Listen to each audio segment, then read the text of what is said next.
Hello, hello. Welcome to episode 96 of the Dante Elephante podcast. You are looking at me in front of the Santa Barbara courthouse. If you're watching this on YouTube, I recorded a whole intro. And I did on my phone, and I was, using my headphones. I realized it sounded so bad, so I'm re-recording this now. Today's episode's with Spencer Barnett, aka Spencer the Gardner.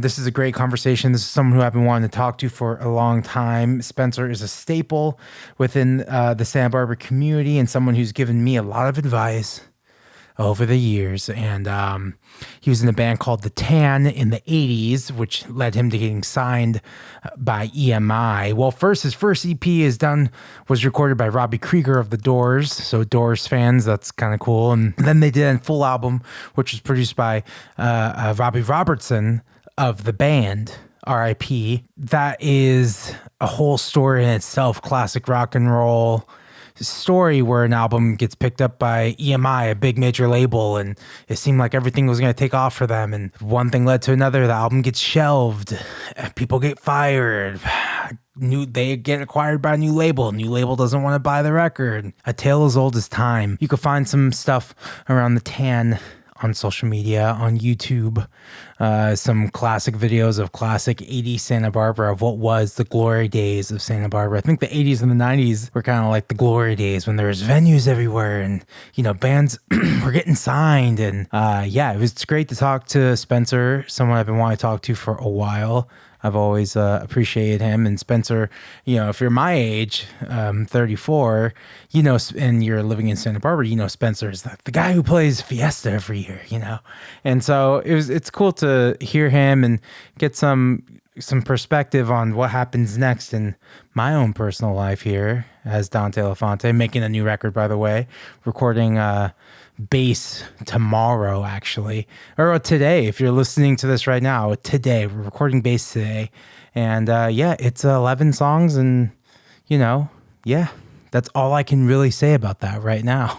But no shows. We do have a show announcement coming soon. I'm announcing that there is an announcement.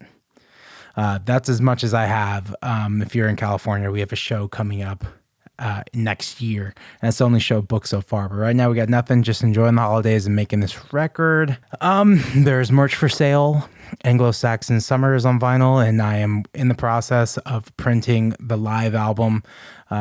Take a listen. Dante Elephante back in Santa Barbara, recorded over 2 nights at Soho. And thanks for supporting it. Thanks for listening. Shout out to Killer Mike. Killer Mike shared my reel with Amir last week, and I'm sure Amir and Killer Mike are friends, but it was really cool to kind of see that, and to kind of see that kind of bump, and showed some real love on that story. And thanks for anyone who listened to that podcast. And I don't ask a lot, but we don't have any shows coming up, so if you can like the show, subscribe, follow me on Instagram at Dante Elephante, subscribe to the YouTube channel, write a review.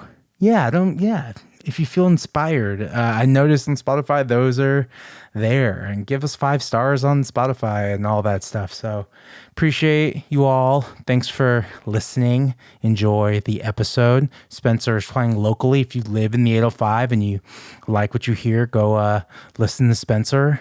He's playing a bunch of local shows around town. Follow him on Instagram, Facebook. He updates it pretty frequently. So thanks for listening. Episode 96. We'll see you soon. 1 2 1 2 1 2 1 2. Spencer, how you doing? This Ruben. Is it. It's pretty casual. Just a combo. How you been? Good. I actually saw one of it was a while ago. I saw one of your one of the podcasts. It was a while ago. Yeah. But I mean, I know. Hell yeah. I'm excited to talk to you. Like, I've been kind of in this frame of mind. I'm like, I feel like I need to record some conversations with people who have have meant a lot to me. It meant a lot to Santa Barbara. And you've always been like... Who are Xing out? No. But you know what I mean. Right, but like I got to talk to you. I got to talk to like J.R. Richards, people like that who have been there, done that. And it's like, what happens next for me as I'm now 34? Like, I don't know. I think you have done a really incredible job, to be honest with you. You have taken DIY to the limit. Right. And I don't know, do you have a management company now and all that stuff? My friend Hank manages me, yeah. But does he do a lot of the stuff, or I'm still doing a lot of it? But I also like doing not the booking. I don't do the booking anymore. So he does all the booking? I have an agent who books. Okay. Yeah. That's good. Yeah. Because it looks like, and I mean, I know what it's like going out on those shows. You probably post the good ones, and some of the other ones that are not so good, you just don't post. It varies. Yes, you probably don't post the great ones, or I would do more of like a band shot, like an up close, no crowd shot. I know. Like, that's what I know. Because what I was going to say is, what impresses me so much is how well you've been doing, how hard it is to do that, how some of the shows are really good, how I know that some of them are not. Right. Totally. Because it's just the way it works. That's the nature of the game. Yeah. But so it's hard to get everybody to go with you. Yeah. And it's easier when, is everybody 30? Yeah. So it's going to get harder. Right. See, this is what I need to know as I'm like getting into, it just is, because everyone is getting more serious. People are getting married and like. Well, the other thing is, you know, when you're in your 20s and you're touring around, it's really fun for one. Right. And, you know, you have a good show, bad show, the next show, you have another show coming right up and it's good. And then there's, you know, some girls from there who want you to come to their barbecue and they've set it up because you're there. And they're like, okay. And then there's somebody else who says, well, dude, you could sleep on my floor. And you say, unreal. And then about 10 years later, you're like, we all get separate hotel rooms, right? Right. Yes. Yeah. I think now 4 dudes in a hotel room is starting to it's starting to feel. Yeah, like it does. It's something. weird. It's funny how that works. I mean, it works in Santa Barbara right now too, where you have, you know, college students that are sharing a room for $2,000, which is insane, really. Right. But they're doing it, and you're like, how could they possibly do it? Well, in a couple of years, they can't do it. Yeah, they can't do it. They do it while they can. Your mentality changes a lot through your 20s. Like, just, I don't know. It just changes. And hopefully the business changes, you know, with you, where you can afford at least 2 rooms and like, can we make this happen? But, you know, that's definitely not a guarantee. And no, it's not a guarantee, because also every night is different. Oh, yeah. And you know, like, if promoters you play New York, absolutely love you when you bring a good crowd. They go, oh my God, you guys are the best band in the world. The next night you play somewhere else and they're like, yeah, I just don't know if we can have you back because there's nobody there. And it's not your fault. Yeah. So it's just kind of, it's a tough road. The last band we went on tour with, this is like their 3rd tour. They kind of blew up on TikTok, the classic story. And they're kind of like having like, wow, why was this show so bad? But then the next show, I was like, that's just how it goes. It is. It's Pittsburgh versus Philadelphia. Like, it's going to be completely different. Like, I know they're in the same state, but. The other thing, you know, for us, it was really easy being on our own, playing, and we were mostly playing in California, like a little bit Arizona, a little bit Mexico and stuff. But in the 90s, you could sell CDs. Right. And you could sell a lot of CDs. Yeah. And now you can sell 0 CDs unless you're at a festival, which festival people, it's kind of like buying a bracelet if you go to Jamaica. Yeah. Like people go, oh, I'll buy that CD. Yeah. So you can still sell CDs, but not the same as you once used to do. So we would do a show and we would just, you know, whatever we got paid for didn't go towards the hotels because everything we sold went. Now you can do that a little bit with T-shirts, but you can't guarantee yourself that you're always going to sell T-shirts. Oh, I know. Yeah. It's hard. I mean, that's why I am so impressed with how well you have done. Yeah. So, you know, when you ask me what's ahead, I was like, I don't know, bro, but just keep running with it because you're running well. Oh man. Well, I appreciate you, and I appreciate all the work you've done, and you have a new record. Let's just get the promo out at the top here. Absolutely. And we don't even have a CD. We have it. It's on vinyl or on Spotify. Totally. And that's, but I'm going to make some CDs at some point because really, especially for a band like us, we do still sell CDs. Anybody 40 and over still buys CDs. Do you know who also buys CDs? Kids. Now they do again? Yeah. Okay. Like we did this last tour and it was young kids. Like I signed a 9-year-old's jacket. Like crazy. And they bought CDs because it's like the cheapest on the merch. It's like, oh, I can buy this. Well, that's true because a vinyl is $30. Totally. Everyone talks about how vinyl's made a big comeback.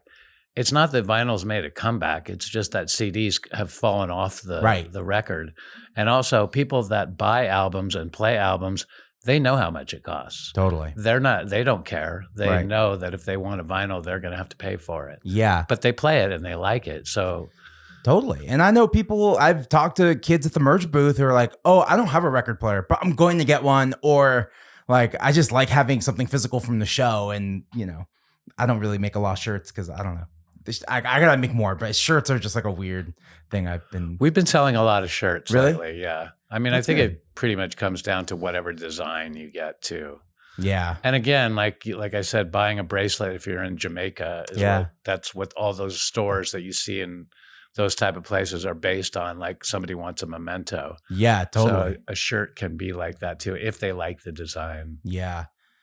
That's awesome. Yeah, and you've been pretty busy too. Like, there's a recent documentary about you, and I have never really stopped being somewhat busy. It's mostly just 805 now with which is it's a big place, 805. Yeah, there's Ojai, which we just played Ojai Days. We played in Los Alamos for Rocktober.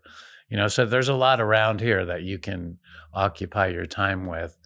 But doing that record and the movie, that was kind of out of the blue. A friend of mine, Emil Millar, who has a record company, Hotel San Luis, wanted to do a record and a show at Libero. And I said, that's not really worth it to me because I could just do that anyway. And there needs to be something else. And I said, like, if there was a movie, that would be cool. And so we hooked up with Robert Redfield and made a movie, which actually...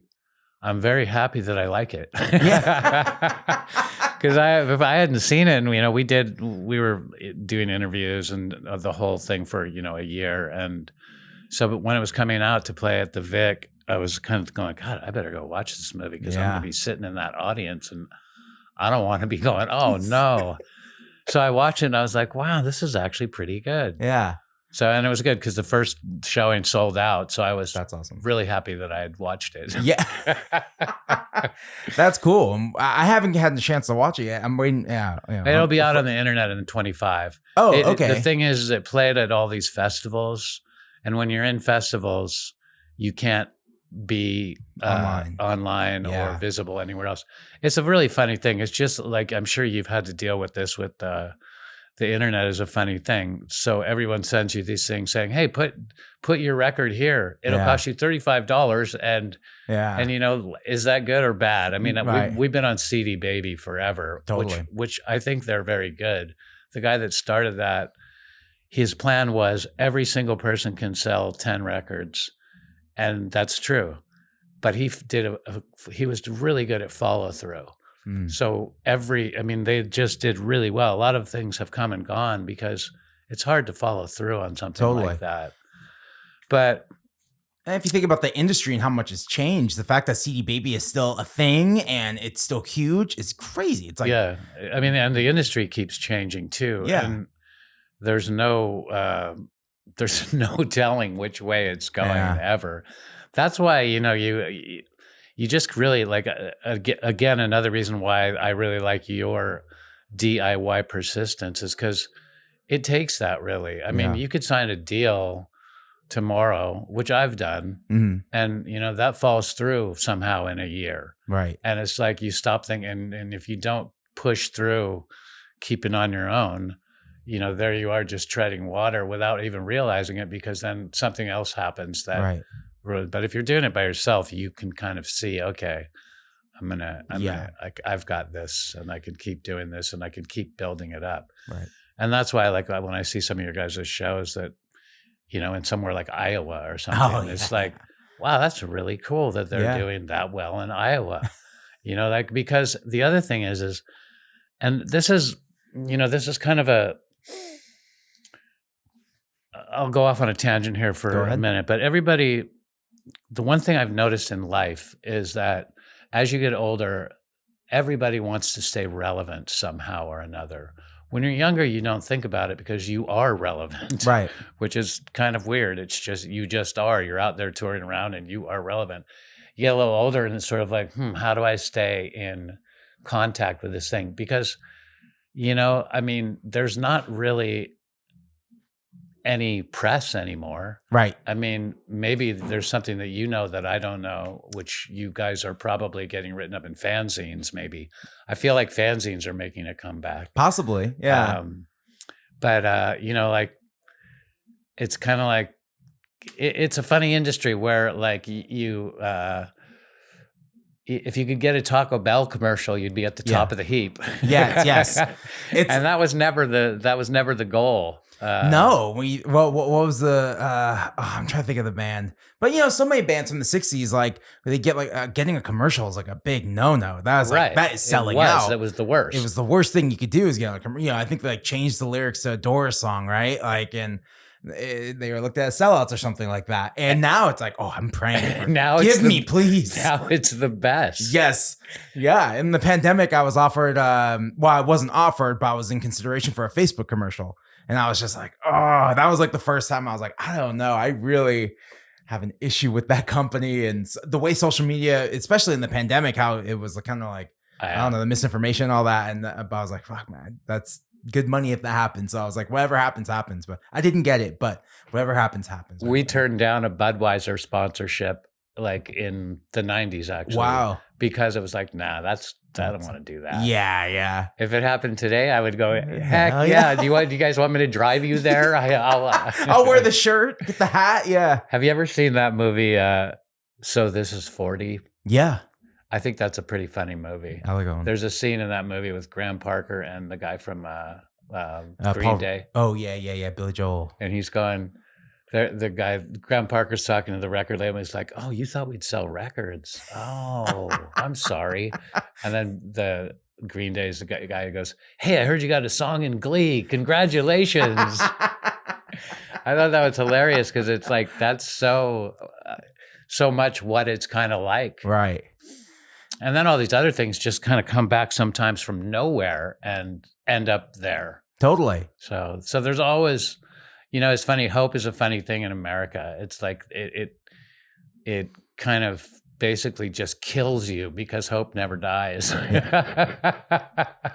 it's just true. Slowly eating at you. It's like music. It's like sports. Everything about it. It's like my team just lost, but next week by Tuesday, I'm usually like, all right, I'm ready for next weekend. At least sports, that you're not playing. I know. In the NBA. Yes, exactly. But in music, it's just sort of like you could keep going forever, and it's not a meritocracy. It's not the best athletes. No, not at all. Not the best bands, the best musicians. It's the other thing that's changed so much is like American Idol and all that. Yeah. So now there's all this stuff that's just basically, and nothing wrong with that at all, because all those kids are super talented, but that takes out, like, if David Bowie came in right now, would he be a superstar at American Idol and then record a bunch of cover songs? Totally. It takes away some of the artistry that exists totally in the world and with people, because it seems so hard being an artist, which it is. Yeah. But it probably always has been.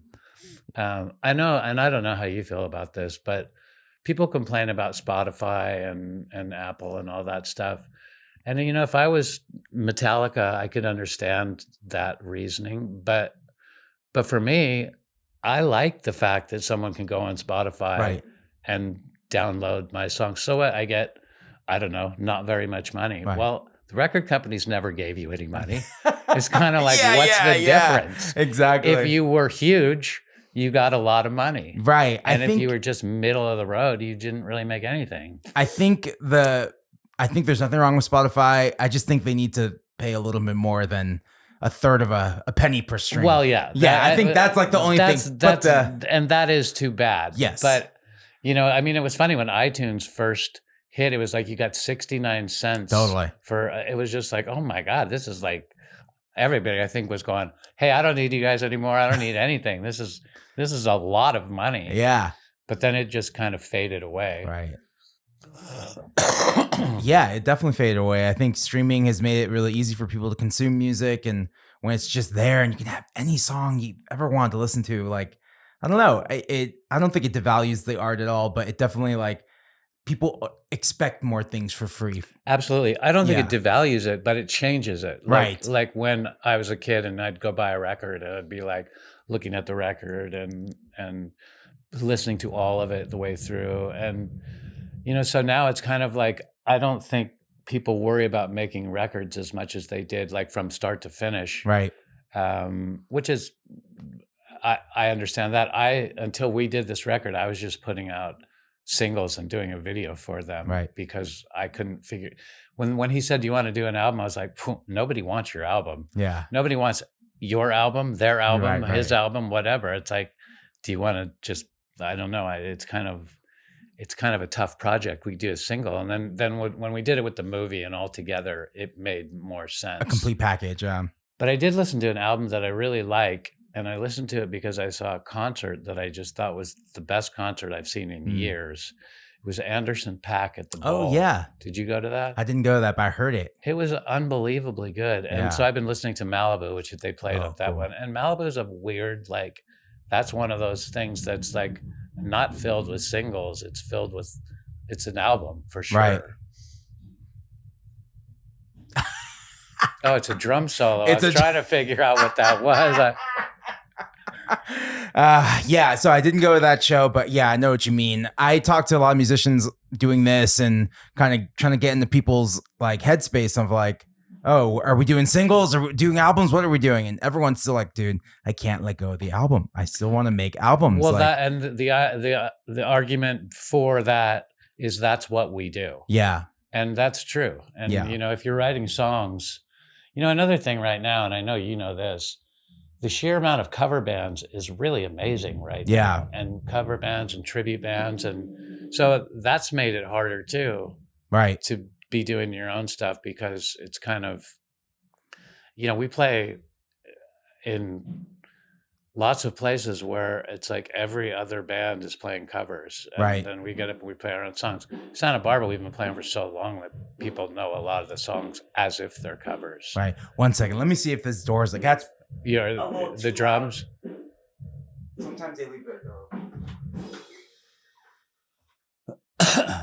No, these doors shut. It's just loud as hell. That's all right. You're in it's kind of rock and roll. It's kind of what this podcast is about. But yeah, sorry. Let's go back to the covers thing. Sorry. But there are a lot of bands doing covers, and I've always been like really anti-cover. And do you find yourself more leaning towards, what? I think it's okay if I play covers.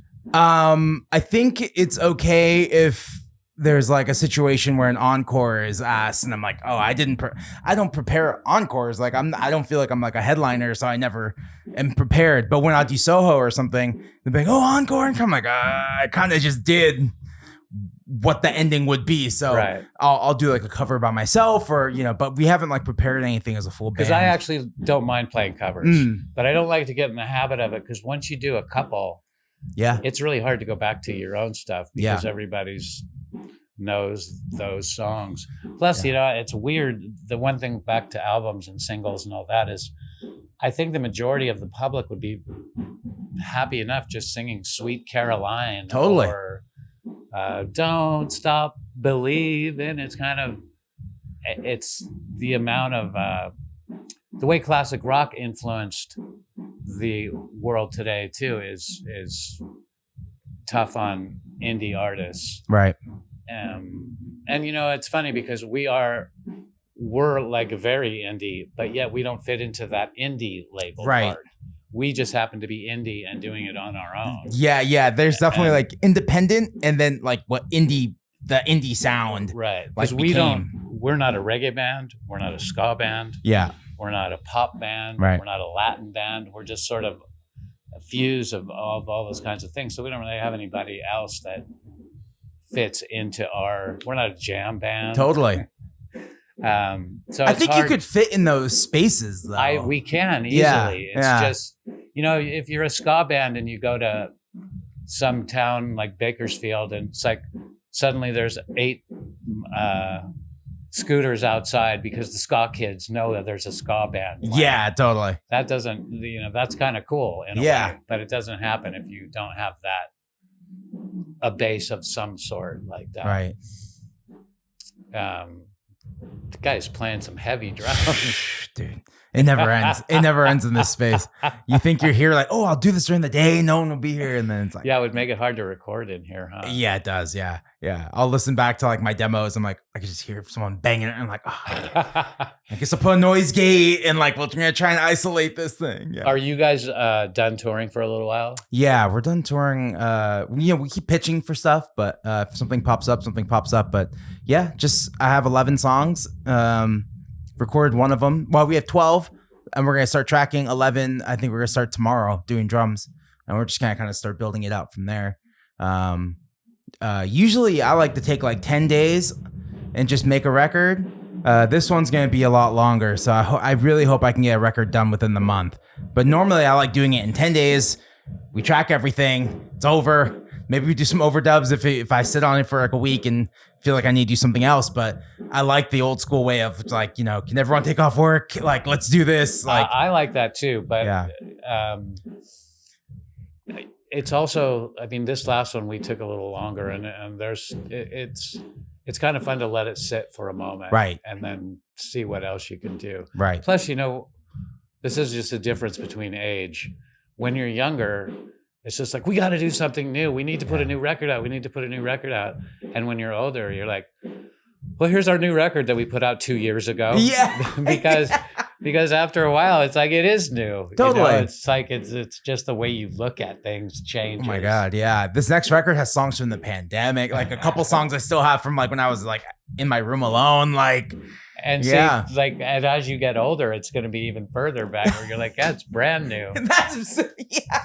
We have a single that we have that's called Going to a Party. We did it in 2017. And I still say, so here's a single from a couple of years back. And then I'm like, couple of years back, that's 7 years ago. That's 7 years ago now. That's wild. I like to ask people this question. It was asked to me on a podcast with my buddy Chris Cohen, and I ask it to everyone now. But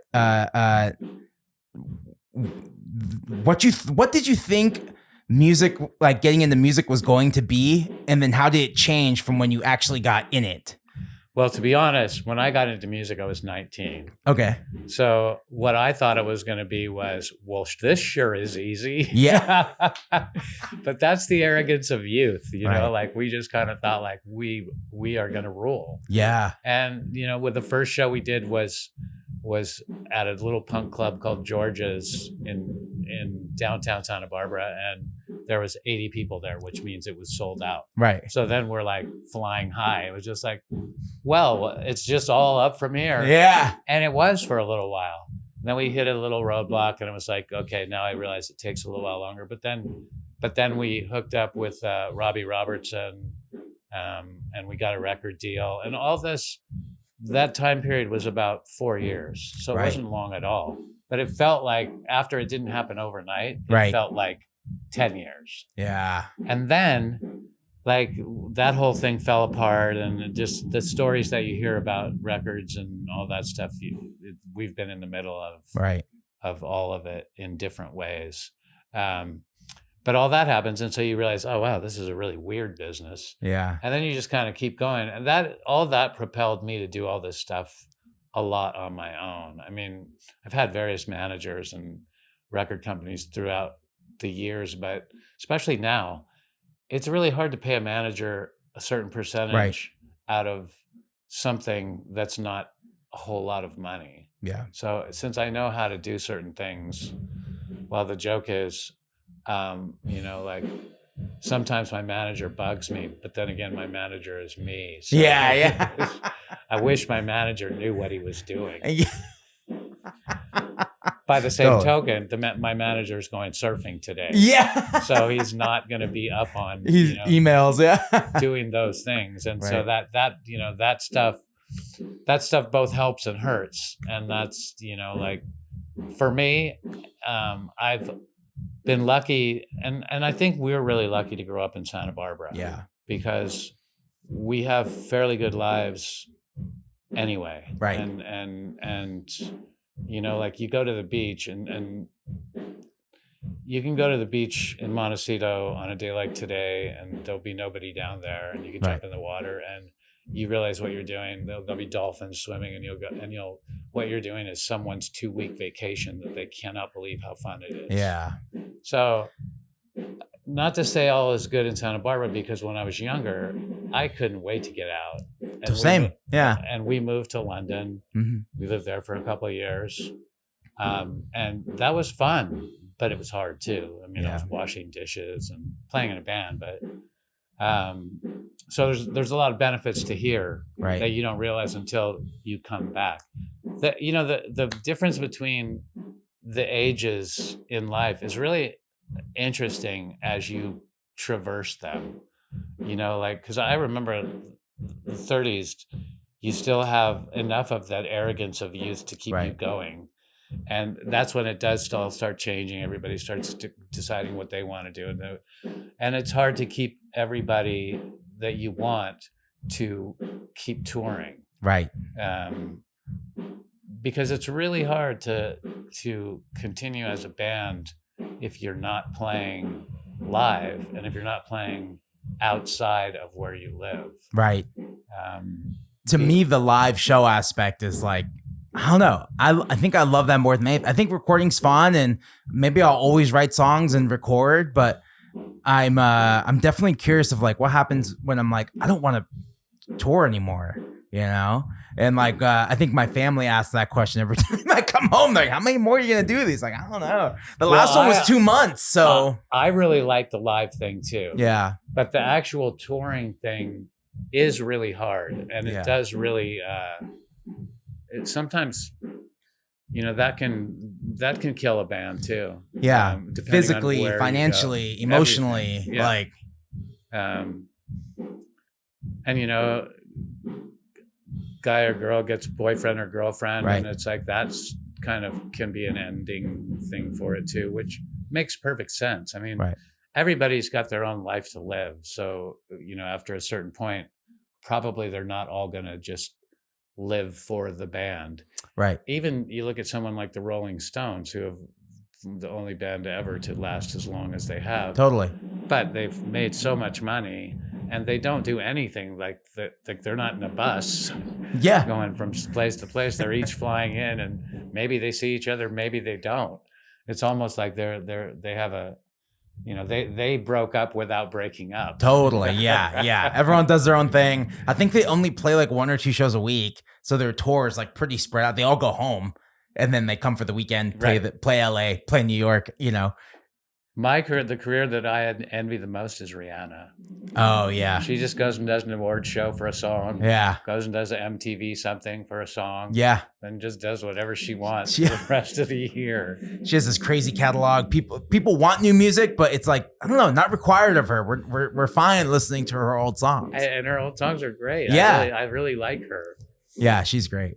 Okay, so I think we passed over a few details I want to get deeper on. You're 19. You're playing at Georgia's, you said? Georgia's. It was a club on downtown State Street. Okay. What's there now? What's there now? It's right next to Zello. Oh my God! Not M Special, the other direction. Right. Where there was like a jewelry store and a barber shop. Yeah. I think it's a movie theater. Metro 4. But it was just a little side room. Oh, cool. It was very punk. It was those days, even though punk was not punk like it is today. Right. It was just kind of counterculture. Right. But when I was growing up, surfing was counterculture. Weed was counterculture. Yeah. Music was counterculture. Now it's the brand of Santa Barbara. Now, if you went to college, you'd call home and say, "Hey, Mom, things are really good at school. I'm in a band. I'm surfing a lot, and I've sold a lot of weed." Yeah. And she'd say, "Good job, son." That's crazy. Okay, 19. You play this show. How do you meet up with Robbie Robertson? Like, how first did we met up with Robby Krieger. Okay. Who was from The Doors. Yes.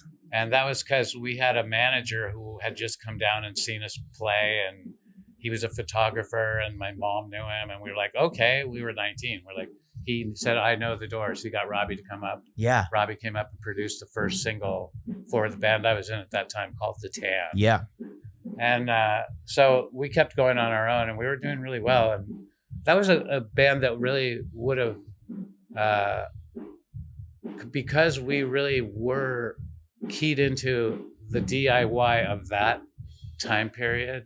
If we could have looked ahead and seen like what you're doing and done that, we would have done really well. Yeah. But that was a time period where you're like, we got to get a record deal. Right. Which was the last thing you really needed to do.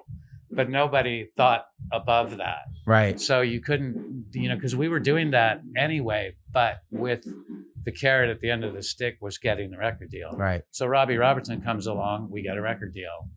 And it was kind of like, okay, well, this is how things are supposed to happen. We do a record with him. The guy who signed us to the deal gets fired from EMI, goes to another label, takes Robbie with him, doesn't take our record, which is now on EMI because the other company doesn't want to buy it from them. And it's just sitting there, and we're like left out we're just lost. Yeah. So that was when we moved to London. Wow. And we did that because it was a number of reasons. One, it was fun. Two, there was nothing really left for us to do. Right. Except what you're doing. Right. But we weren't smart enough to see that. If we would have opened a t-shirt shop and a coffee shop and gone around touring little clubs, we would have had our own really successful career. Totally. But you just didn't do that kind of thing at that time. So plus we could have gotten a building on Haley for like a nickel. I know. So this is all happening when you're like 19 or 20? Well, 19 to 24. 24. And then I've seen the video. You guys, speaking of Casa, because we are close to Casa del Rosa, you guys did a kickoff show or a send-away show at Casa, didn't you? Or was that different? Yeah, I've seen that video on YouTube. Someone has it, and it's online. What it was see, we were good at thinking outside. Yeah. But we had a benefit called Send the Tan to England. Yeah. And all the bands came because they were happy to see us go. Why are they happy to see you guys? It just made the whole town a little easier. Yeah. And it was just like, oh, good, they're not playing tonight. So, and it was a super fun 2-night show. Yeah. I've just noticed when I'm doing podcasts, I say the word super too much. Oh, that's okay. Super fun. Yeah, it's better than yeah. Anyway, so we played the Casa de la Rosa. Actually, it was at the Casa de la Rosa. Yeah. Because we used to do a lot of shows there, which they're just starting to do again. Totally. They just need a sound system. I threw one show there and I was like... Oh, they don't have their own system. Yeah, they didn't before. Too. Really? Oh, that's always been a thing then. It is, that's a thing with almost everybody. Right. I mean, touring would be a lot easier. This is why playing festivals is so nice. Yeah. You don't make a lot of money at the festival because they have a set fee. Right. But you get there and there's amps, drums, backline, PA, and it all sounds really good. And there's a built-in crowd. Totally. So we just played last weekend. We played the Harbor Fest and Ojai Days. 2 really great shows in a day. That's awesome. And that makes life a lot easier. But I just went off subject again. Oh yeah, Casa de la Rosa. Yeah. So we made some money at this benefit to send us away, and then we moved to London, but then we were just illegal aliens, and we had to work too, like washing dishes, doing whatever we did. Right. I mean, a couple of friends, me and another friend, Larry Palm. Larry Palm is a guy who he lives in Mammoth now, but his brother was in Agent Orange, and Larry ended up being a roadie and tour manager for like Pearl Jam, and he had a really good career. But we were doormen at a club in London, in Camden Town, with this guy who was a promoter. John Fat Beast was his name, and he was a great guy. Yeah. So we were the doormen at shows like That Petrol Emotion, and these are all bands you've probably never heard of, but They were all popular London bands Cool. through the 80s and 90s. That's awesome. And it was funny because we were just from California. So, those guys could probably work the door. They were just like these two wimpy surfer dudes. Well, living in London, were you able to like be like, EMI, we're here? Like, let's do a meeting. Was there any of that? Like, no. And we did sign with somebody else there. Okay. But once we were off of that label, and it was partially, it might have been partially our own fault and our manager's fault, but we just didn't pursue it because it was such a drag and it was we just got lost in this weird shuffle. And our lawyer and Robbie Robertson, they were all connected, and it's almost a conflict of interest, the whole thing. right. So we basically just moved, and it's really hard to sell one record from another label to another. There was a joke at that time. The A&R guys that existed, they existed without signing anybody. Right. And then they'd go to another company and not sign anyone. Their Right. job was basically not to fail. Yeah. Yeah. So if you sign somebody and they don't do well, Now you're, you failed. yeah. And, it's funny because in Spencer, the Gardner, as we started touring around, we're playing San Francisco and all these places, we would have label bands that opened for us. And they'd be like, God, how do you guys do this? I mean, we'd like to do this. And like, well, it's not the easiest thing in the world, but it also is easier than getting in a van and driving across country for a label that's Right. going to let you go unless something suddenly happens. Yeah, totally. And, Toad did a good job they were crisscrossing the nation. I mean, they were working hard. Yeah. And then they got like I think it was some TV show that just happened. And it was like, that was the culmination of working hard, because you can't get those things. You don't get a TV show if you're just sitting in your room. Totally. And then you have this song out and then someone goes, oh, we need that. Yeah. Maybe now you do. Maybe now there's such weird things that happen. But then you had to be working for someone to take notice and go, these guys are working hard. Let's Right. do that. And also, now I think for a label, which nobody's on a label, well, people are on a label, but it's not something that anyone thinks to themselves, oh, we need a record label. Right. But I think record labels look at people and go, who's going to sell shoes? Yes. Yeah. Yeah. Yeah. And, I know that I'm not. I mean, I wish I could. But Yeah. I'm definitely not. I barely wear shoes in general. Small time influencer, big time results. Yeah. I think now like the label and A&R position is just like, oh, do you already have a following? Oh, you already have these things in place? Okay, then yeah, let's do it. We'll put some, we'll make your records. And Absolutely. It's like, I thought you were supposed to do that aspect. Exactly. No, Yeah. I know. I mean, now it's kind of like, if you could find an investor, especially you in the situation you're in, which I think you could, because in Santa Barbara, Santa Barbara has slowly turned into, an enclave of the film industry and all that. Right. And so there's some money out there, and a band like yours that's been working hard, and, you've seen, you can see it in your popularity. Mm-hmm. Right. I mean, you can see how much you've done. Mm-hmm. You see that, right? Right. Yeah. Sometimes, but I know it's harder when you're in it. When you're in it, it feels like nothing. Yeah. And it feels like, fuck, how do we do this? Yeah. But it's funny. I was talking with the Upbeat one day, and, they've been around since as long as Spencer, the Gardner. And right. we were kind of talking like, well, we're playing the Avocado Festival, and then we have these Fiesta shows, and we're like, how do you do that? How do you get, and it's like, we're like going, this is really a drag. We're like sitting here moaning about this, and there's 50 bands underneath us going, why do those guys get to play there? How come they get the headline? Yeah, how come we can't do that? So it's kind of like, it's like that. It never stops being like that. Right. So what you really got to do is be happy with where you are. Totally. But yeah, it was very funny talking with the Upbeat and complaining about all the good things that we have when we realize that all these people underneath us are going, why can't we have that? And it's kind of like, it's true. It's like, I don't know, what comparison is the thief of joy. Isn't that what they say? Yeah. It's like a thing. And it's true. It's like, I think of the thing, it's like, oh yeah, we got this tour. And then you are like, well, we got that tour because I'm friends with that guy. And it's like, It's like, just be happy you got the tour.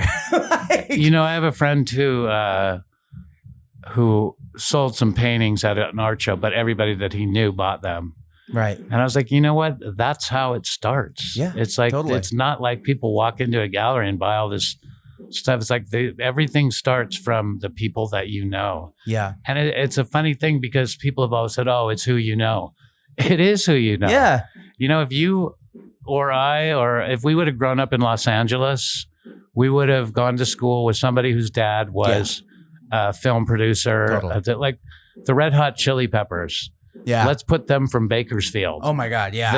You would never know who they were. Totally. I mean, someone in that family or in that band, someone's parents is a record producer or somebody.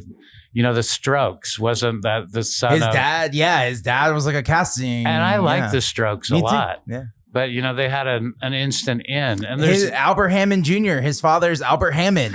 It never rains in Southern California. and there's nothing wrong with the fact that it is really about who you know. Yeah. And that's why it's important to make, you know, contacts with, and you don't have to do it in a business way. You can do it in a friendship way too. Totally.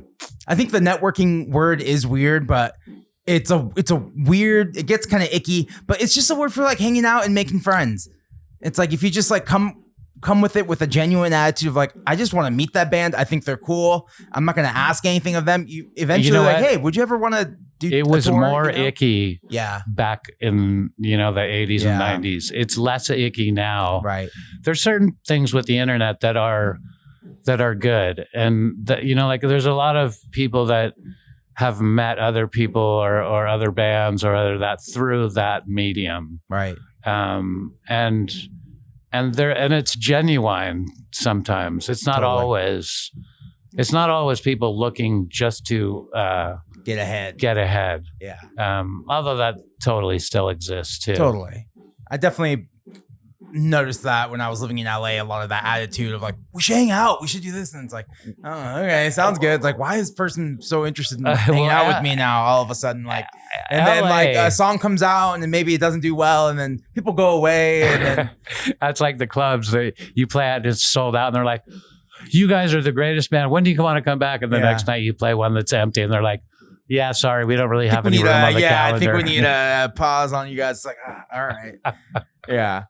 I definitely had an agent right before the pandemic who was like, yeah, I'm trying to book you at this venue in LA. And yeah, he said this and this and that about you. I was like, why are you telling me that? Don't tell me what the club says. I don't need to know what the club says about me. Like, and then to get a date in a club in LA, all you have to do is say, well, we're all 4 different art students at different colleges. And we don't really play very well, but our friends love to drink. Yeah, seriously. Yeah. It's just like, KCRW, I was thinking, because this, there's a couple of songs on this new record that are cumbias, which I've been doing cumbias for my whole life. And they're cumbias in English. So I thought that would be kind of cool because it's one of the most popular forms of music in the world.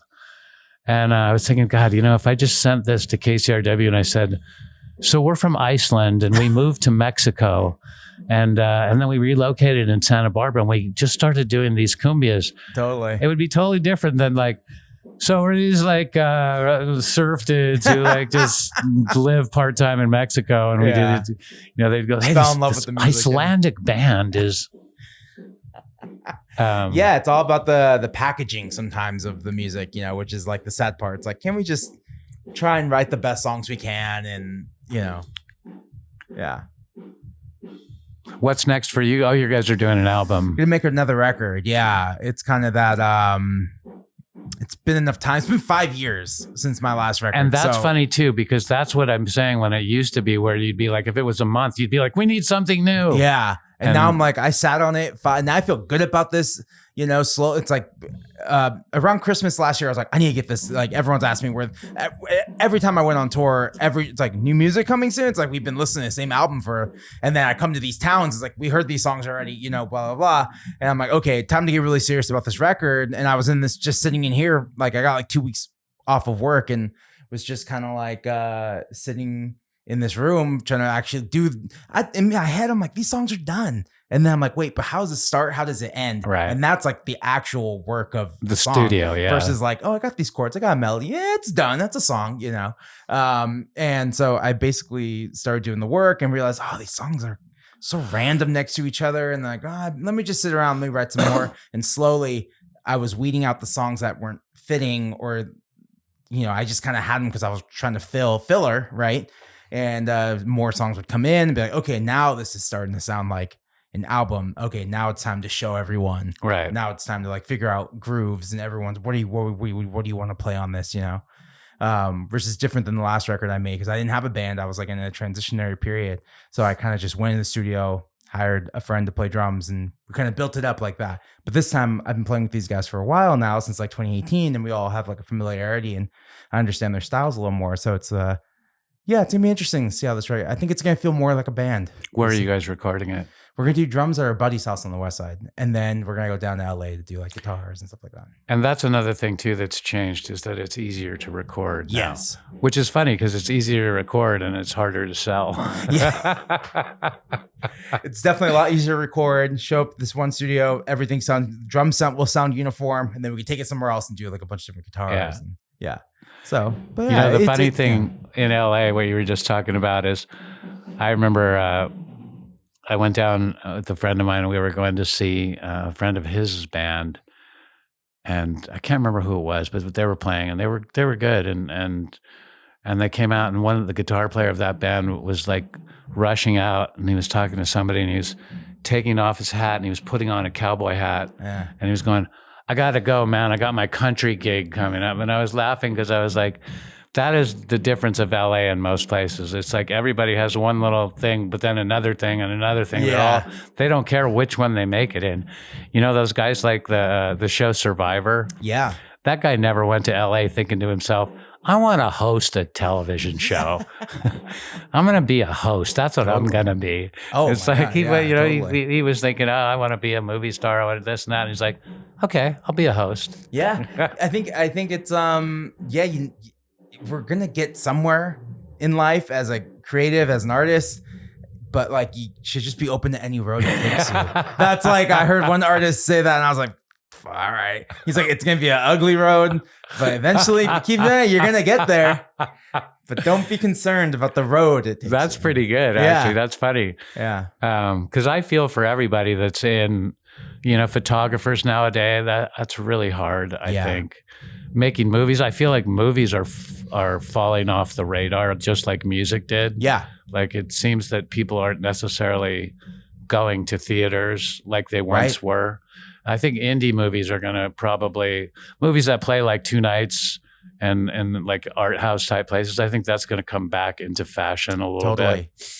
I think the film industry has seen the music industry be so successful at siphoning off funds from the artists and funneling it to the top. They're like, oh, we should do that. Oh, and then like now Netflix is their Spotify. And it's like, oh, we'll just do that now. And we'll pay you this little much and we'll siphon the rest up to the top. And I don't know. Sometimes I think that. And then sometimes I think, oh, maybe there's just like not that much money in general. That could be. I mean, there it used to be too that you could get a song in something. And I don't mean like Glee, because that is good, or Big Taco Bell, that is big. But all the things that you see on MTV or almost every show that you see, there's not any money in having any songs in those anymore. Totally. And I don't know if it's like somebody just went, you know what? We're not going to pay anymore. Yeah. Do you want to put a song in here? Because it's cool. I mean, we want it, but we're not going to give you anything. In the mid 2010s, I got like a offer from MTV thing, and it was zero pay. It was like maybe like $500. And we just said no. Which right now, wouldn't you say $500? Sure, I'll take it. Sure. It was just like nothing. It was like a huge production company that did like a bunch of like reality TV shows. And they saw us and reality TV was another one that came in, and it doesn't cost anything comparatively.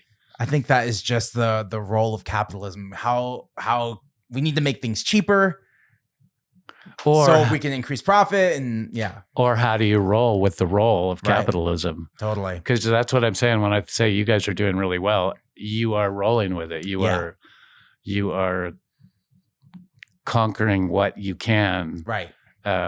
In the frameworks that we exist now. Totally. I agree. I think it's it's all part of it. It's like learning how to run like a small business. It's very much a small business, as if I had a store. Like interesting, because I've said that to a lot of people too, where it's like people start a store, right, and then they run it for 10 years, and then it closes, and then they're gone.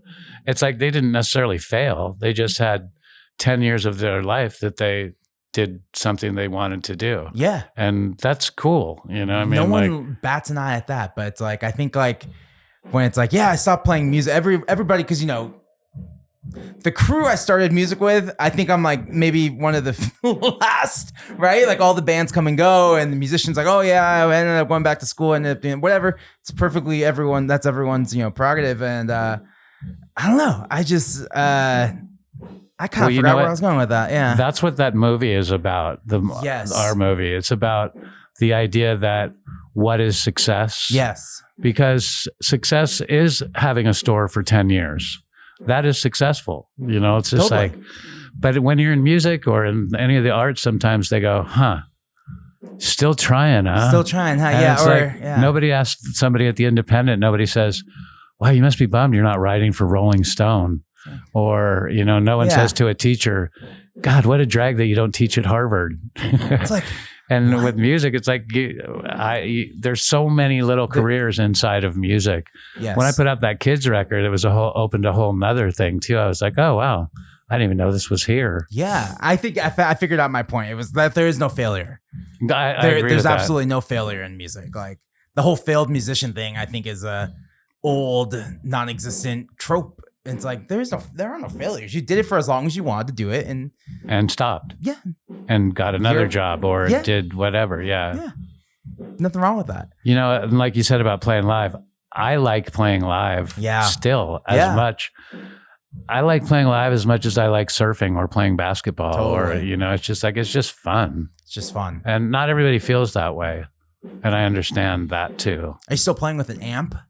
Yeah, but I've switched over to like a pedal that I put on my pedal board now, just because I'm just tired of dragging that twin. And I must say, all the festivals we play at all have backlines, so I don't have to use it all the time. Yeah. But it's funny. I was talking to somebody else. I was like, if I had to do it all over again, I'd be a DJ. So walk in with a DJ and just play that. Walk in with a laptop. And yes. Go, hey. Yeah. Oh yeah, that's the easiest one. Yeah, and then I also DJ, but I do vinyl, which is more carrying of. Yeah, no, and I know, and I'm totally joking. Oh yeah, but I see those DJs too when they come in with a flash drive. I'm like, oh, that looks easy and fun. Same songs I play, but clearer. But there's something I don't know, old soul kind of thing. I just like. Well, also do you know Zach Pike? Yeah. So probably like you're like him, where like he gets a vibe out of the whole vinyl thing, totally. And so do the people that like you. Yeah. That come to see you do that. They dig that vibe. Yeah, I think so too. I think I've got this audience of people who love throwback 60s, 70s, and some disco, and I really like the people who come to the shows. They've been really respectful. I think when I was doing the more surf, the more punk stuff, we didn't always, but like sometimes you get like, I don't know, people came to mosh, and I never liked moshing. I just felt like this is a terrible experience for any woman in the audience.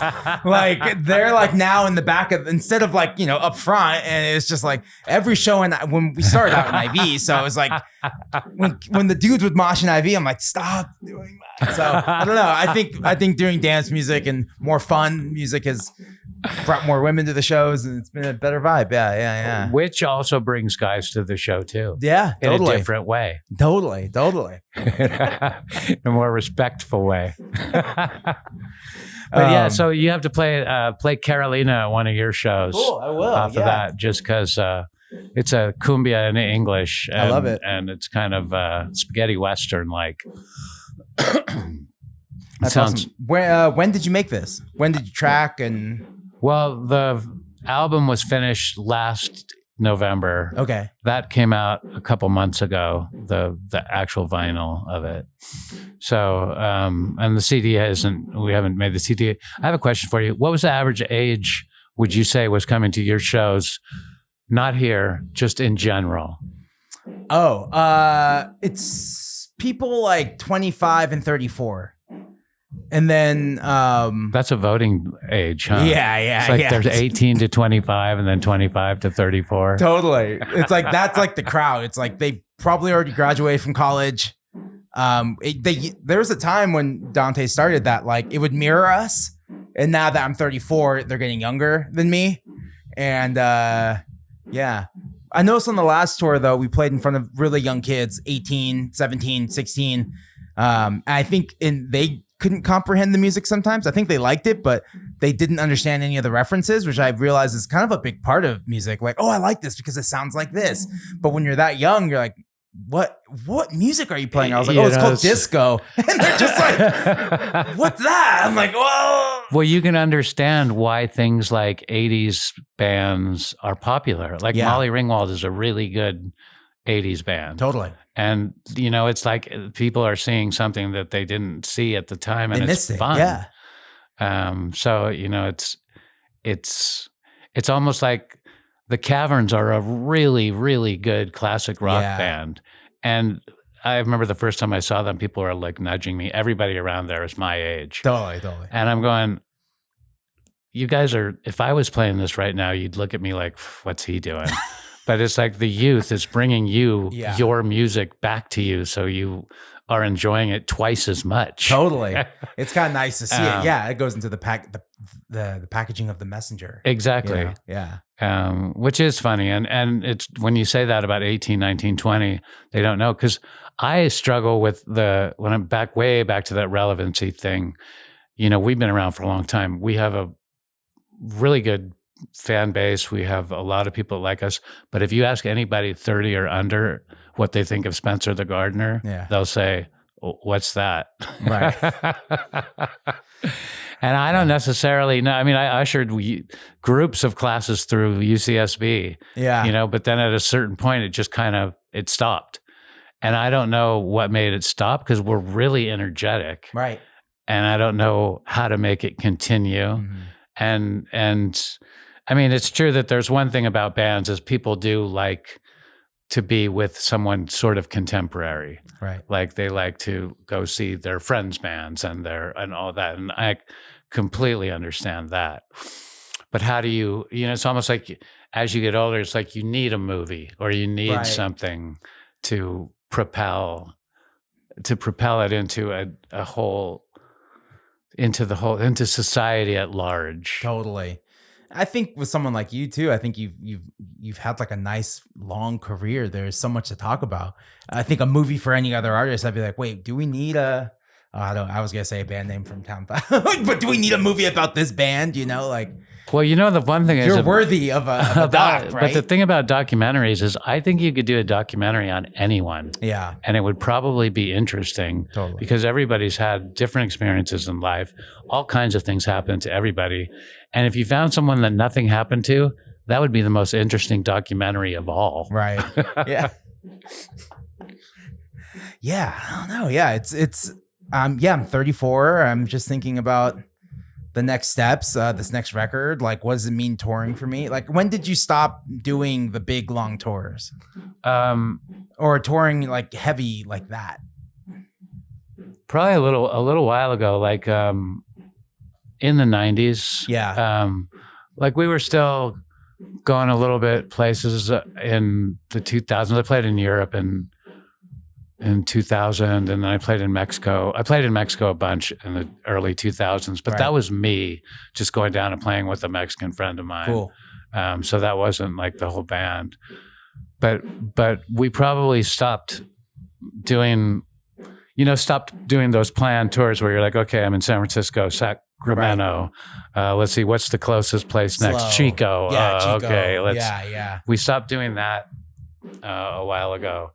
And that actually really had a lot to do with hotel rooms. Yeah. Oh my God. Because that's when everybody gets older and It's just not. It's cutting right into your What margin. would be really fun to do, and if you could do it, is go on a summer camping tour. Yeah. Where if everybody liked to camp and you just had really nice campsites, that would be fun. That'd be fun. But it is hard, just the travel part of everything. Right.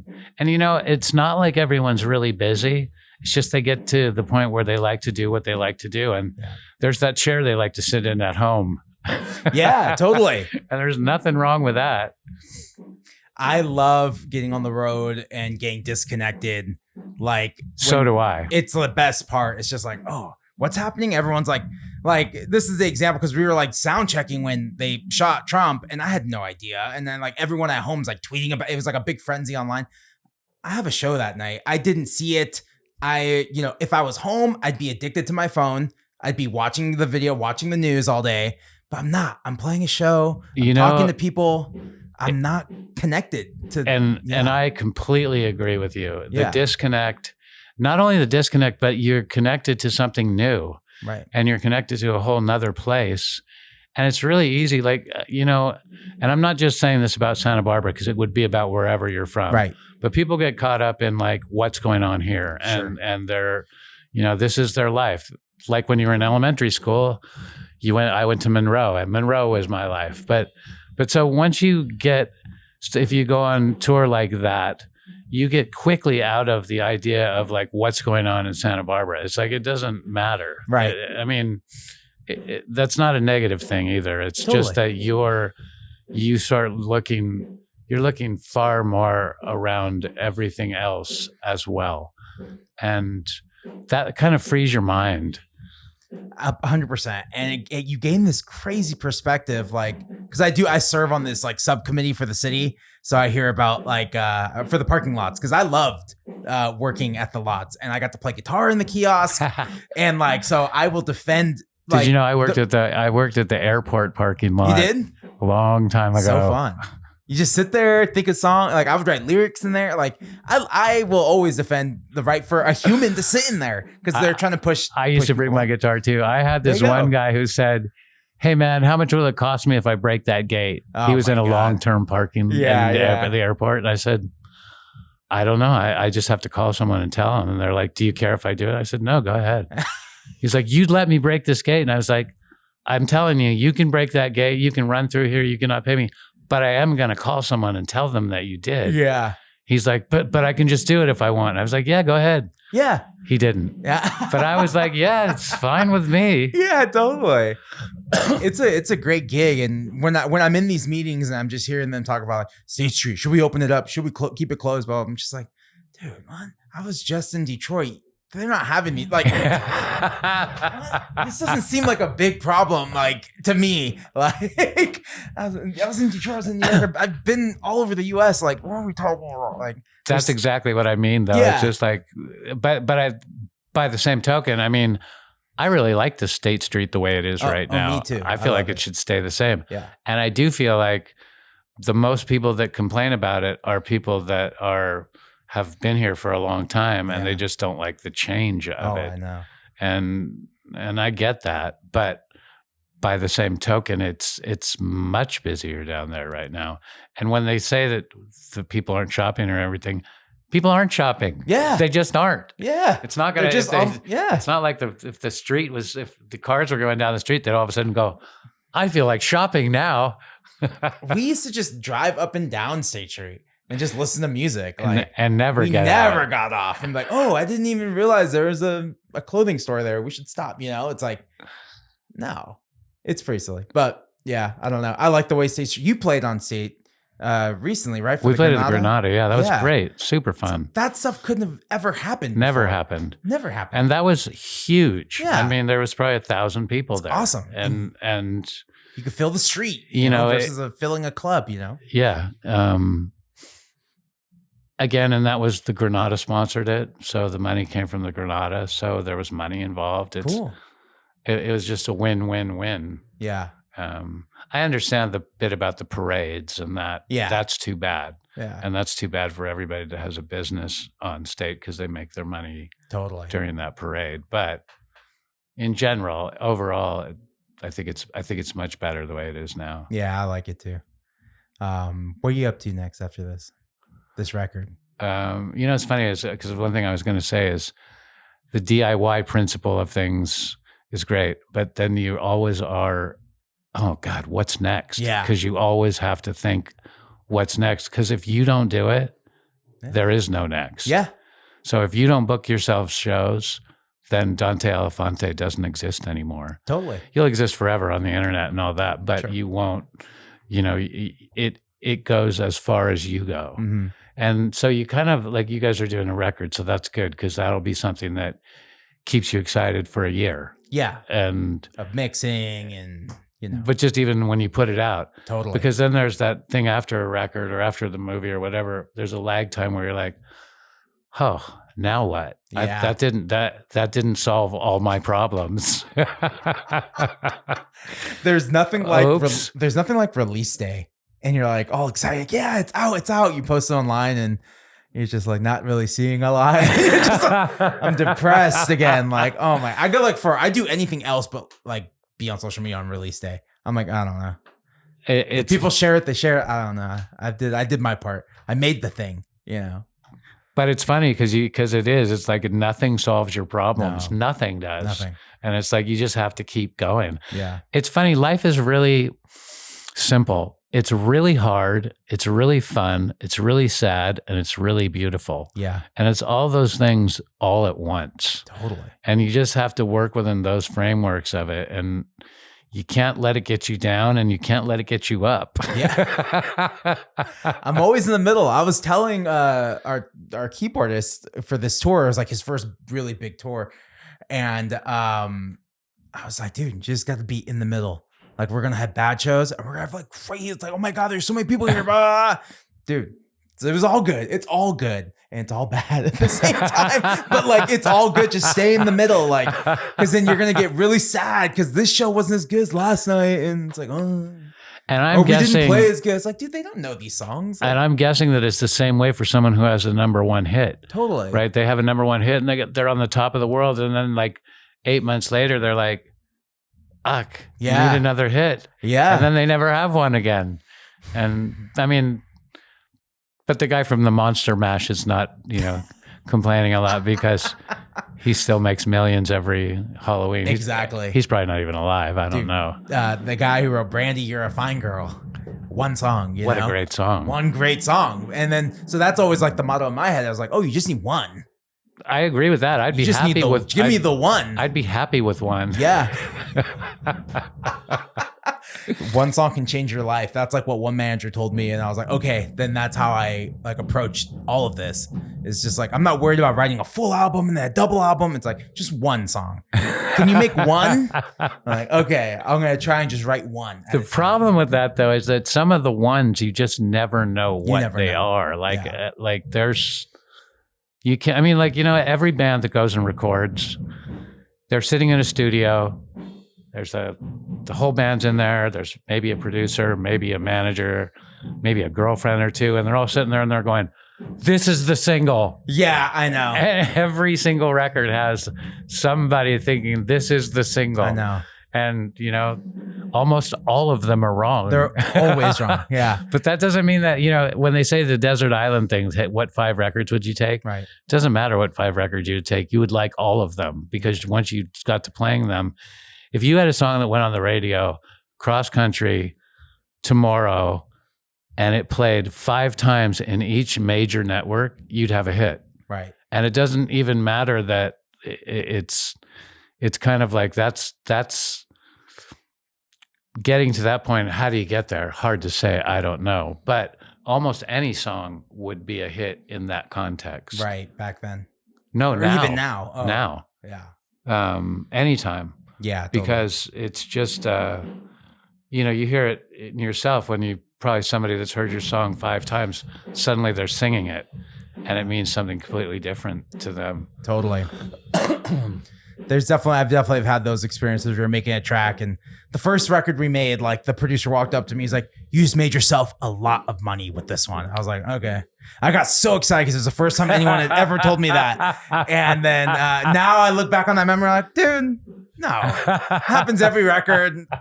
Dude, this is it. You just made yourself X amount of. I'm like, still waiting for that money to come in. But I know that feeling. Yeah, but but then there's the people that have the open doors that like Bruno Mars, right? He just opened a door, but he's so talented. Yeah.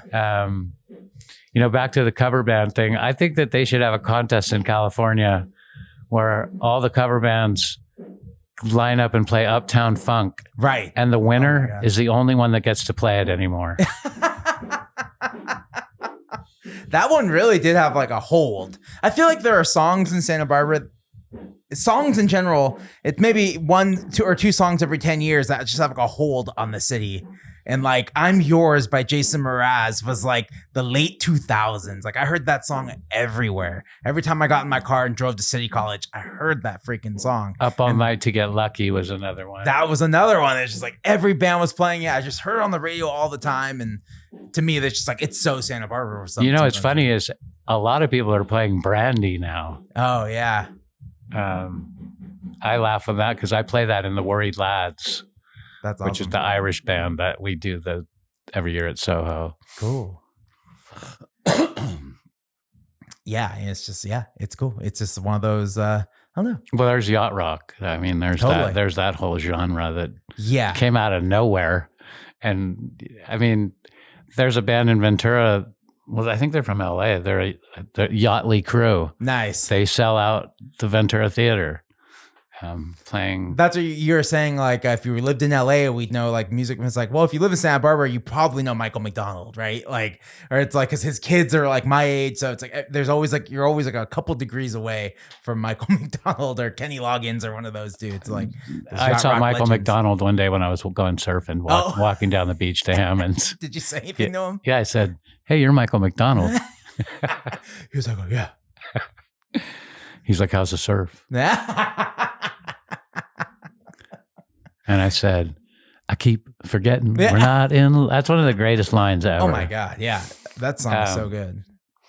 But but that also wasn't that way a long time ago. Yeah. It's very recent in the last 20 years that there's been that influx of people like Kenny Loggins. And I saw a documentary on Kenny Loggins, and I never really listened to Kenny Loggins, but it was a really good documentary, which also goes back to my theory that you could do a documentary on anyone and it'll be good. Everyone's got a story to tell. Everyone. And that's kind of like the nice thing about this podcast is that like I get to hear everyone's story and hear everyone's mindset of like, what are you guys doing? Oh, it's like you've been doing this for a while now. Yeah, like when I can, or when I have. But haven't it been a couple of years? Yeah, since like 2020. I started in 2020. Okay, so that's 4 years. Totally, yeah. I took some time off and stuff like that, but it was kind of cool to kind of see like, the pandemic, everyone's like, we're all going to hunker down. We're going to write albums. And then every time I talk to a musician, I'm like, are you writing anything? And they're just like, no. We were supposed to write albums. What happened to our pandemic albums? Like they never came out. I didn't even think of that until right now. It's funny because there was the creative explosion that was going to happen. That never came. We're like, oh, maybe we don't have to play music. Like maybe life is better. Well, you know what? Everybody was getting a $500 a week. Yeah, that was nice. I bought gear. Look at all the gear I'm using today because of the pandemic money I was getting. Yeah. You have a gig and we were like, nah, I can't really do it. I'm kind of busy right now because nobody wanted to report any extra income. That's true. Yeah. Or do I I don't know. Do I risk getting sick on playing an outdoor show? Like right. Do you remember when you would walk down a stairway and if you touched the rail, you'd freak out? Oh my God. Or you'd wash your steering wheel? Yeah. That was a crazy time. It's like the same thing. People are like, oh, Trump's in office. Imagine all the punk albums that are going to come out. It's like, not one punk album came out. Like, what? What are you talking about? Like, none of that happened. Like, I know in other time, maybe in the Reagan era, there's a bunch of great punk, but I don't know. I think we live in a very different time now. I think hip hop got really good. Yeah. I think hip hop became like punk, right? And had something to say. I just think, I don't know, maybe rock musicians are we're so worried about ourselves, and maybe it's harder to like think outside and be like, oh, let me sing about something. I don't know. What's the other saying? protest songs make for good protests and bad songs. Sometimes I have that in my head and I don't try. Well, it's funny. I remember that saying. Yeah. But when you think about the protest songs and you think you're thinking more back to like the 70s. Right. Because it was sort of something that everybody did. I mean, Bob Dylan, Joni Mitchell, and rock bands too. And I think music had much more of music came into its own in the 70s, like the 70s, early 80s. That was when it was probably making the most money and it was probably the most visible. Totally. Like sports kind of took over in the 80s and 90s and music never got back to that. There's always like record critics out there going, where are the people singing protest songs and where are the people singing? And it's just like, they're not really around anymore. No. I know. It's it's just different. Yeah. Who are some of the bands that you really loved growing up and got you thinking I could do this too? Well, it's funny because growing up, it was Diana Ross and the Supremes. Yeah. David Bowie, a lot of soul music, all the stuff that like David Bowie. I mean, he's a fantastic singer and I can't sing like that. Totally. And so I don't know how that influenced me it was just something I wanted to do. Yeah. I loved Thin Lizzy when I was in high school. Oh, yeah. I also, I loved the B-52s when they came out and I loved the whole ska thing. And I've now kind of gone from, my first record was Diana Ross and the Supremes up till then it became a David Bowie thing. Then it went into like new wave and all that. Thin Lizzy I still love Thin Lizzy. Yeah. I got into Phil Lynott. An Irish person just told me how to pronounce it because I was calling it Lynott like my whole life. He's like Lynott, and I was like, oh, okay, sorry, I didn't know. But I've been listening to his solo album. I didn't even know you had a solo album. Oh boy, yeah. There's one track. I don't think he's still alive. No, but there's one. I'll send it to you after this. Like, this boy's cracking up. It's so good. I've never heard it. Yeah, it's super rad. It's like from the 80s, I think. Yeah. But I did the 80s that was when I was kind of that I was 19. So yeah. I loved the B-52s. I loved the specials. It's funny. I love Dave Wakeling, who I've now played with about 8 times. That's awesome. Because Dave Wakeling did that same.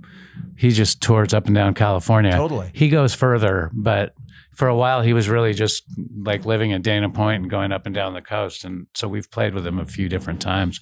We just played with him last year. Oh, wow. In Santa Barbara. Yeah. On the street on Canna Perdido. That's awesome. Which is a block from my house. What's he like? He's a nice guy. Yeah. I mean, he's kind of like the same, he's been doing what he's doing for a long time and he's written some really good songs. Yeah. None of them are number one hits, but some of them are really long lasting. Totally. Does he play those songs? Yeah, he plays them. He'll play everything. Yeah. It's the English beat, but Dave with a whole bunch of 20-year-olds. That's awesome. I think sometimes I get nervous to buy tickets for shows like that because I'm like, oh, is he gonna play all the ones I want to hear? Because it's tough. I know there's certain songs that I wrote 15 years ago I don't want to play anymore, but there's still Dante fans who are like, yeah, you never play that one anymore. I'm like, dude, I wrote that when I was 20. Like, I don't know if I can. What's your opinion on that? I think you should play it. Really? Yeah. Yeah. Because I just started playing. After that movie, I went back in my catalog and I realized there's so many songs I've left behind. And it's not for lack of liking the songs. It's just they didn't fit in the set and I just stopped playing them. And then, we change a member here and there, and this one person doesn't know it. And so, we still play a song called Train of Thought, which I wrote in 1979, which was on the Tan record. And we just started playing it again because it's a great timeless song. Totally. And for me, it's kind of fun to, I think there was a time where I would have felt like you, where I was like, no, that's not new. And now I just think of, now that's so old that it's so cool. Yeah, totally. Yeah. But that's the difference in time that you get when you're looking back from, things from different perspectives. Right. And And then, like for me, it's like I look at it like, well, actually, this is a whole career. So it's kind of like I have all of these things to look back on and take from. Totally. And you don't have the idea of like, well, this is a Tan song and this isn't the Tan, Well, there are songs like that, but this one, Train of Thought, is not like that. But they're like, I wouldn't play a song like We're Hanging Out. Right. That wouldn't really fit. And it's a great song, but it had its time. Right. And so did the band. I mean, the band was perfect for the time. Yeah. It's funny. I wish we would have done that lollipop thing that you talked about with the cassette. Yeah. But then it got everybody started going, well, we need to mix this and mix that. I was like, you don't get it, you guys. Just put it out. You don't need to do anything. You're going to make like less than a nickel. Just get a cassette and give it to somebody. Give it another life outside of, just give it another push. I don't know. I still think someone should put that album out. Well, we probably will at some point, because a vinyl release. There's a guy, Marvin was around a lot in the 80s and 90s. He just put out a record, and he has a deal with I can't remember which record label it is, but they're doing his whole catalog. Yeah. And he produced one of the ones. He produced Lone Justice. I don't know if you remember them. Yeah. So they're all those records are coming out. Sweet. But again, another thing about being a band today is the sheer amount of music that's out there. It's like it's impossible. There's a Dante Elephante, a Spencer the Gardner, etc., in San Luis Obispo, in San Francisco, in there, and it just all goes about how they want to approach their career and where they want to go. Somebody was asking me about it. I said, you know what? There's never been a better time to be a band on your own than now. You have so much at your disposal. You can use all these things, and there's never been a worse time to be a band on your own than right now, because everybody has all those tools and everybody has all that, so everybody gets to do it. Totally. And everybody's pretty good. Yeah, everyone's pretty good. That's the other thing. And hotels cost more, and gas costs more, and food costs more, and you don't really realize until you're like running the numbers on your laptop in the van. You're like, oh damn. They were talking about festivals right now. They're running into a problem where they're not selling enough tickets because they're expensive, and part of that is because the hotels are so expensive. Oh my God, yeah. It's trying to cover all the expenses, and it falls onto the consumer, and then they're just gonna opt out because it's like, I don't want to spend $600 on festival tickets. Like, I don't know, festivals are weird. Festivals are a young person's game too. I don't want to go. I'm 34. I don't want to go. I don't really. You know what I would like to do? Be a pretty crazy lineup, but yeah. I would like to play the Avocado Festival everywhere. Yeah. Like, just like what we did in the last 2 weeks, we played the Avocado Festival, the Rocktober in Los Alamos, the Harbor Festival, and the Ojai Days. So that was one weekend. If the next weekend I could do that in Redondo Beach, Manhattan Beach, Laguna Beach, and somewhere inland, and then the next weekend, that's what I would like to do. Yeah. Or like, Thursday night concerts in the park. Yeah. Add one of those every stop. The problem with those, because we did a couple of those for a while, but now they're just filled with tribute bands. Yeah. And you can't fault anybody who works in a city job who gets a million requests and they go, should I have the John Fogerty cover band, or what's this Spencer the Gardner? They play Latin stuff and they play, and I've never heard of them. Yeah. Let's go with the John Fogerty. Right, yes. It's a safe bet. It's Thursday night. There'll be 1,000 people there anyway.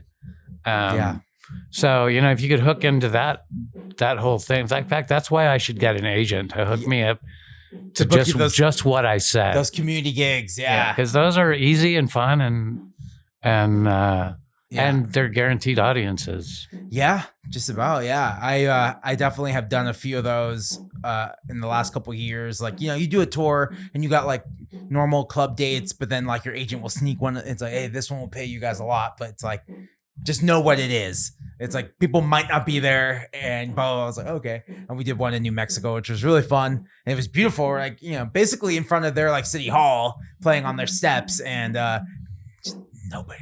We did that. Where's everyone? We did that in Arizona. Oh, really? And it was like, the whole big sound system. It'd be like doing the show at the Granada. Totally. With having nobody come. And it's just like, I love the cities like trying, but it's like people got to come out. But yeah, I don't know. And it's hot. It's unbelievably hot. It's New Mexico. It's Arizona. I don't know. It's crazy. But that's the fun. That's all the fun of doing this music thing, I guess. Yeah, it is. And I mean, there's a lot of fun to it. Yeah. It's hard and it's a struggle, but there's reward too. Yeah. And you're working for yourself.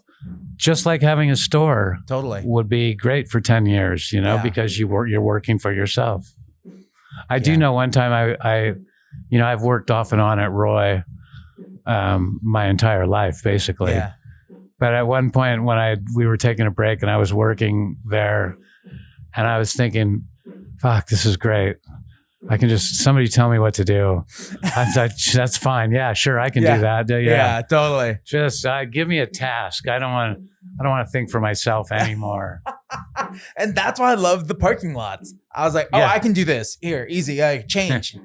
See it. Just be nice and give change, give directions. Which you don't even need to give directions anymore. Everyone has their phones. But like at the time, smartphones weren't really a thing. And give directions. This is how you get to the mission. This is how you get to the beach. Like I can do that. And it was the same thing over and over again. So when it got slow, I'd be like, okay, that song. What was that song idea I had? Like, I could work on it. And so, yeah, I'll always defend that job. That job was awesome. Yeah. But yeah, cool. How long have we been going? Hour and a half. That's pretty good. All right. Anything else you want to talk about? Buy the new Spencer the Gardner record. There you go. Yes. Promote. Sign up to us on Instagram and Facebook, and the more numbers, I guess something about we get the more views we get, the more we get houses, and our credit scores increase, and we get loans easy. And I can't remember exactly how it all works, but it just seems to work like that. The more you watch our videos and like them. Yeah, actually, it won't be out online until 2025, and I don't know when. And that'll just have to find its own distributor too, because you can't just put it there and say, "Hey, watch it." I know. It would be nice, but that would be nice. All right. Well, let's wrap it up. Thanks, Spencer. Let's wrap it up, and congratulations on your guys' success. Oh, thank you. It's a pleasure to watch. Oh, thank you. Yeah. No, I've always looked up to you, and you've always been really gracious with your time and giving me good advice. And I'm like, I gotta talk to Spencer and record it and have it forever.